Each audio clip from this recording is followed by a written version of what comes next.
The sound echoed through Gainbridge Fieldhouse like a car crash. Two bodies went flying, heads colliding with a sickening thud, both players collapsing on the hardwood. For a split second, you could feel the air leave the building. It was Lexie Hull of the Indiana Fever and Gabby Williams of the Seattle Storm, both chasing a rebound with reckless urgency. When their heads smacked together, Hull immediately clutched her forehead, stumbling toward the locker room. Williams stayed down, motionless before being helped to the bench. Fans stared in silence.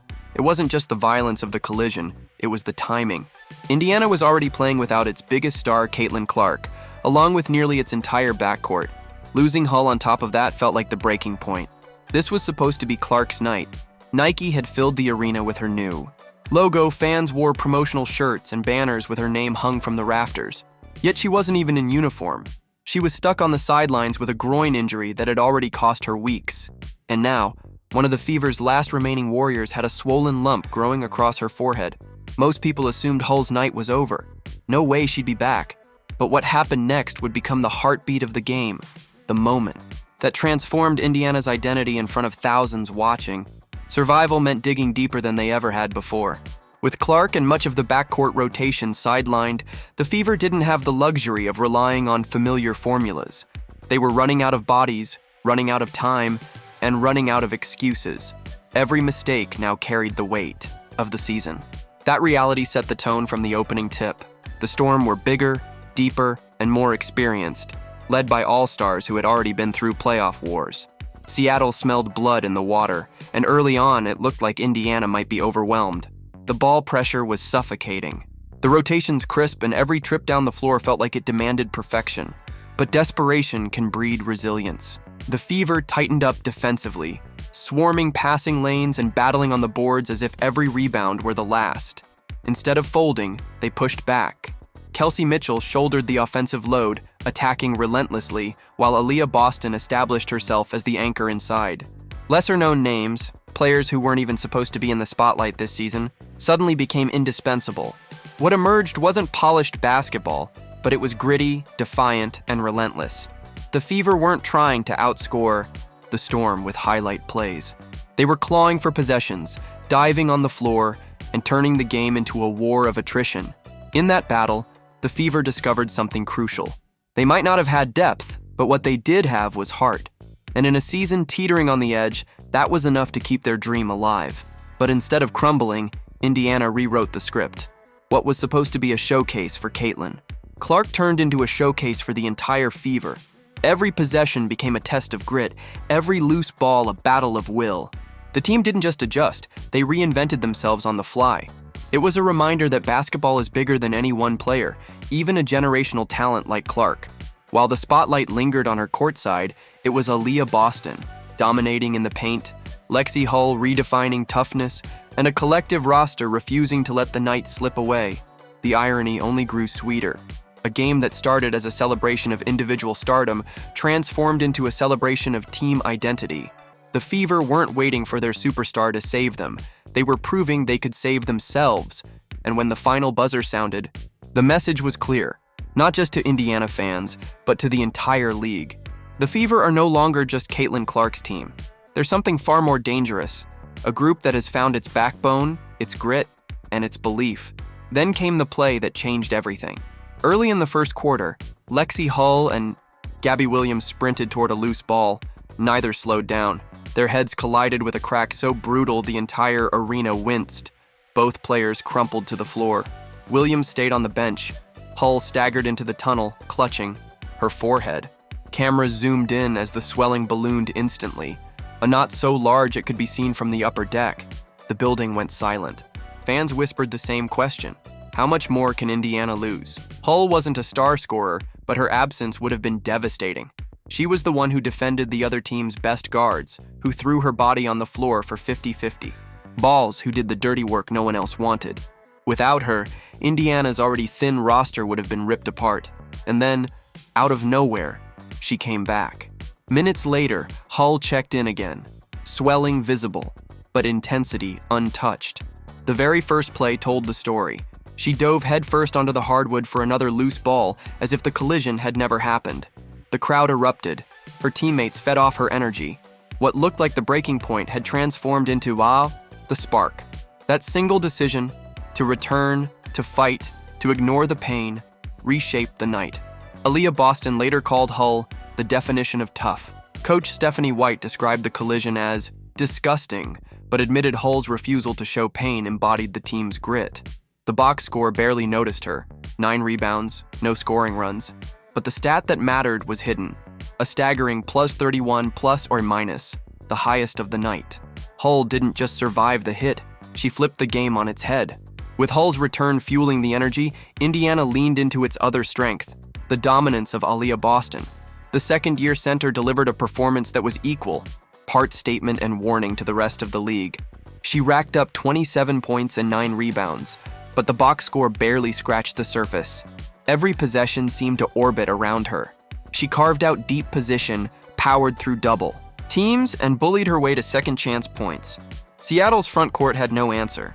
By halftime, Indiana had doubled Seattle's rebounding total, a crushing 42-21 margin that shattered the Storm's rhythm. This wasn't just scoring, it was control. Boston played with a ferocity that shouted leadership. She wasn't simply filling the void Clark left behind.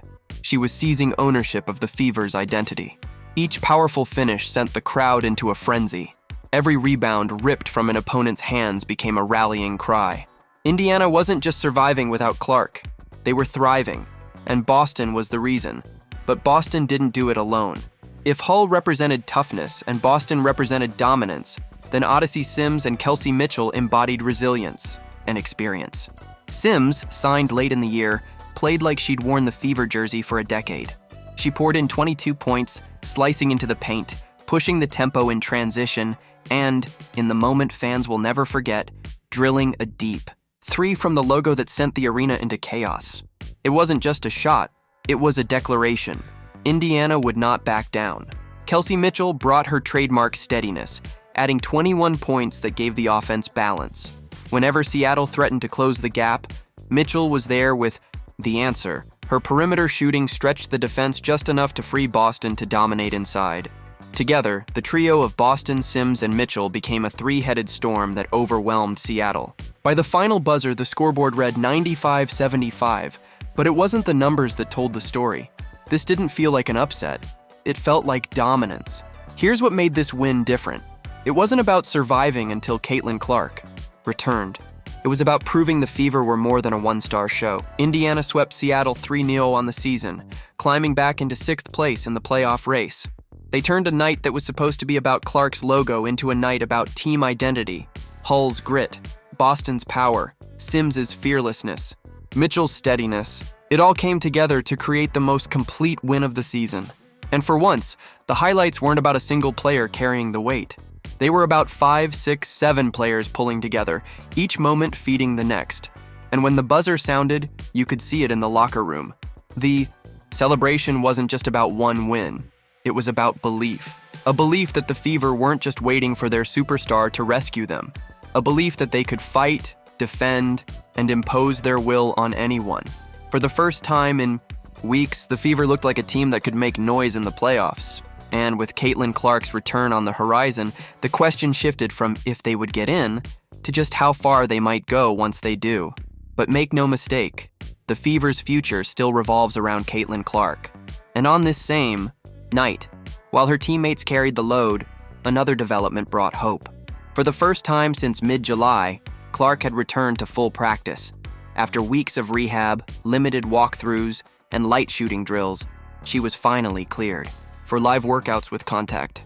The sound of her cutting hard on the floor, the sight of her pulling up from deep again, it was the kind of spark that changes a locker room's entire energy.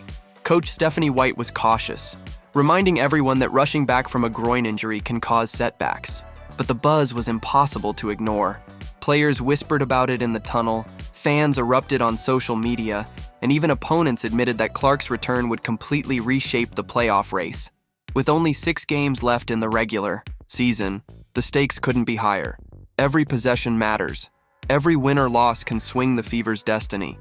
And Clark is the kind of player who doesn't just fill a stat sheet, she bends the game itself. Her shooting opens the floor. Her passing fuels fast breaks. Her presence transforms the Fever from scrappy underdogs into legitimate playoff threats. On a night when her logo was everywhere, her absence was still glaring, but her return suddenly felt close, days away instead of weeks. And when that moment comes, the Fever won't just be adding back their superstar, they'll be unleashing her onto a team that has already proven it can survive the storm. That's what made this win so important. The Fever didn't just beat Seattle. They discovered who they were without their superstar. They proved they could fight, claw, and impose their will even while shorthanded. They built an identity around toughness, rebounding, and resilience. And now, with Clark on the verge of returning, the ceiling feels higher than ever. This wasn't a fluke. It wasn't a lucky bounce. It was the birth of a new formula, one that could carry Indiana into the playoffs and maybe even shock a contender. For the first time in years, the Fever looked like more than a rebuilding project. They looked like a team with an edge, a chip on their shoulder, and a reason to believe. Sydney Sims's relentless defense, Aliyah Boston's commanding presence in the paint, Kelsey Mitchell's steady hand, and Lexie Hull's fearless return. From that brutal collision weren't just moments in a single game.